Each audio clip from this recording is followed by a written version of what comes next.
अनुराग एक बड़े शहर का रहने वाला लड़का है। उसका परिवार एक बड़ी कॉलोनी में रहता है। कॉलोनी में रहने की वजह से उसकी जान पहचान आस पड़ोस वालों से हो गई थी। उनसे उसके गहरे संबंध बन गए थे और उसी के पड़ोस में एक भाभी रहती थी। वो बेहद खूबसूरत औरत थी। उनके 2 बच्चे भी हैं। बाहर पढ़ाई करने के कारण अनुराग अक्सर बाहर आता जाता रहता था। ऐसे ही कॉलोनी के एक फंक्शन में उसकी पहचान उस भाभी से हो गई। उस दिन से भाभी की मुलाकात अनुराग से कभी कभार हो जाती थी।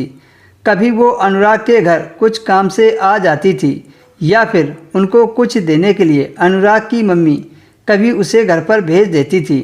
भाभी के पति सरकारी जॉब करते थे, इसलिए वो सुबह ही अपनी ड्यूटी पर चले जाते थे और बच्चे स्कूल चले जाते थे।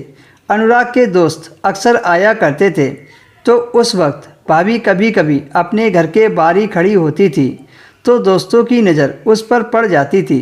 तब उनकी शक्ल देखने के लायक होती थी। उनके दोस्त अक्सर अनुराग से कहते थे, तू तो जन्नत में रहता है। वह हंसकर उनको शांत करा दिया करता था। अब अनुराग की पढ़ाई खत्म हो गई थी और अब वह घर पर ही रहने लगा था। कोरोना के चलते वह काम नहीं ढूंढ पा रहा था। ऐसे ही एक दिन भाभी ने अनुराग को अपने घर पर बुलाया। भैया भी घर पर ही थे। उन्होंने चाय के बहाने अपने बच्चों को ट्यूशन पढ़ाने के बारे में अनुराग से पूछा।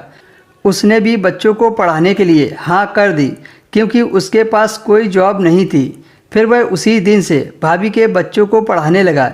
एक दिन उनके बेटे को खेलने जाना था और वह पढ़ते पढ़ते काफ़ी थक गया था।